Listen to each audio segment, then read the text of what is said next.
Hey guys, welcome to the Liberal Hive Mind, a channel solely focused on exposing the abundant hypocrisy of the left. Folks, let the fear-mongering begin. At this point, this is just the new Democrat meta. No longer do Democrats run on policy or the economy. You know, the general current state of things and standard of living for the average American. The Democrat Party that used to represent the working class as their utmost priority, well, no longer is that the case. Democrats run on one thing and one thing alone. Sinister, slanderous, fear-mongering tactics, the fear of fascism. Donald Trump was the greatest threat to American civilization and American democracy. Well, of course, until the next guy shows up. Then the next Republican is the greatest threat to American civilization and American democracy. And then when that guy's gone and that guy's done, well then the next Republican in line is the greatest threat to American civilization and American democracy. Of course, you guys get the point. Democrats don't talk about policy anymore. They fearmonger about the dangers of the Republican boogeyman, as the media goes full anti-Ron DeSantis, as clearly the governor of Florida becomes more and more high profile, his name popping up and rising significantly in polls. So the Democrat machine kicks it into high gear with their new target, the supposedly very scary fascist Ron DeSantis. These people are ridiculous. And let's just go over all the BS like we always do. I got some stuff to show you guys, so let's roll the tape. Alright folks, you know, I gotta do it so you don't have to. I'm the one who suffers on your behalf. I'm the guy who has to actually watch CNN and MSNBC to give you guys the best moments. But this segment right over here, I mean, it's clearly sinister and dishonest, but at the end of the day, it's kind of just a big joke. Howard Dean says that DeSantis is a fascist and much scarier than Donald Trump. Every day,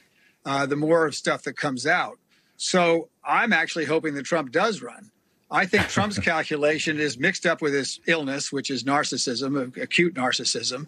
And it's also mixed up with a political calculation that he's not very good at. I mean, there are a lot of younger people in that party that are much scarier. DeSantis, for one, who just today announced he was going to require all students in Florida's colleges to declare their political views. I mean, this guy is a fascist. Trump is too narcissistic and ill to be a successful fascist, even though he has all those instincts. And I think he'll be easier to beat than any of the other potential candidates.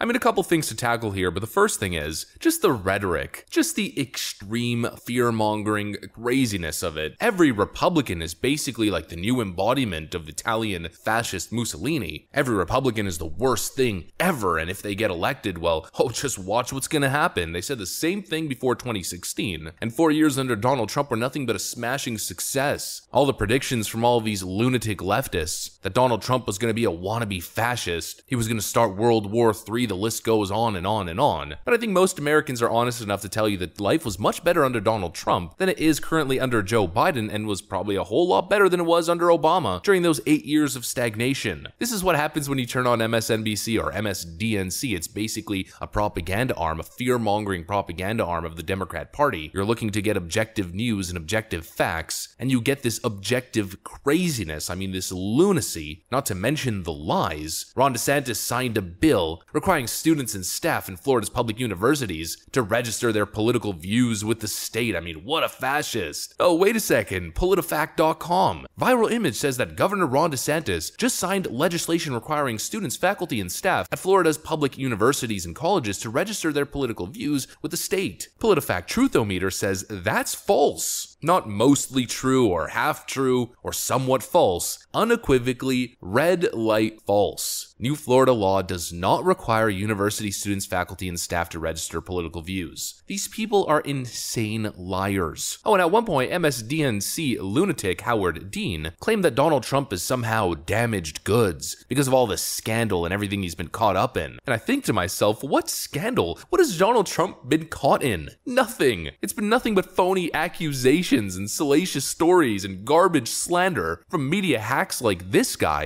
And it's almost like that phenomenon that you've for sure heard a bunch of times. People who are such chronic repeated liars, people who lie so much that they start to believe their own crap. There's some sort of psychosis going on within the left-wing hive mind and media sphere, where these people have been lying for such a long time, they've been fabricating this alternate reality for such a long time, that they've convinced themselves that it's true. These media elitists just don't get it. They're completely out of touch. They're living in another reality. Regular Americans see Donald Trump for who he is. They don't see him as some existential threat. I mean, some do, but regular folk can see see right through that BS. And the idea that Ron DeSantis is worse when Ron DeSantis is very similar to Donald Trump, but if anything, much more palatable. He's like a more calm, manicured version of Donald Trump. And this idea that he's even worse or much more dangerous is completely laughable. What these Democrat hacks in the media really want is a Republican candidate that they can control, or a Republican candidate that's doomed to lose. Somebody who's part of the Washington clique, a Republican in name only, or a Democrat in Republican clothing. I mean, you can see the game that they're playing. They know that Donald Trump is a real threat to their power. You know, the Republican Party before Donald Trump came on the scene was in seriously bad shape, to the point where Hillary Clinton was considered a viable presidential candidate. Republicans were so weak and so unpopular that Hillary Clinton, in comparison, looked like a decent, viable option. Donald Trump changed that, and he changed the trajectory of history, and it drives them crazy. And now with Ron DeSantis on the scene, another clear America First candidate threat, they're panicking. You can sense the panic, you can feel it, just like you feel the panic with all of these phony rhino Republicans who are becoming more and more unhinged as they lose their grasp over the Republican Party. People like Mitt Romney saying a Donald Trump comeback would render America incurable. It's the same tactics and same rhetoric you see from the media. Donald Trump is an existential threat to the nation, they tell you. What they don't seem to understand is that they are the disease and Donald Trump was the cure. Crazy Liz Cheney says that she has not ruled out running for president in 2024 to protect the nation from Donald Trump, says the lady who's currently running a kangaroo court, airing phony propaganda and lying testimony, as well as falsifying evidence to use the power of the state to unjustly, dishonestly, and corruptly attack the former president and current leader of her political party. We must save the country from corrupt Donald Trump, says the most corrupt person in Washington. But again, most people are able to see right through it, folks. I mean, what are the other options? Is Donald Trump perfect? Of course not. But what's your other option? Nikki Haley? Where are all the Nikki Haley stands on Twitter explaining this gaffe? Nikki Haley the other day released this tweet right over here. Remember last summer when Biden bragged about 16-cent savings on your July 4th cookout? Well, this is what you're spending on this 4th of July, hashtag Bidenflation. I mean, just take a look at the math. Yes, friends, mathematically illiterate Nikki Haley definitely a better option than Donald Trump or Ron DeSantis. Absolutely corrupt, lying traitor Liz Cheney, part of the Bush-Cheney political dynasty, definitely a much better option than Donald Trump or Ron DeSantis. Give me a break. The reality is they're desperate, they're scared, they feel cornered, because Donald Trump and Ron DeSantis are the strongest threat to the current Washington status quo and Democrat establishment out there. I wonder if Democrats will ever learn that irrational fear-mongering is not a political message, and eventually it's going to backfire spectacularly. Mark my words. Thanks for watching, and I'll see you on the next one.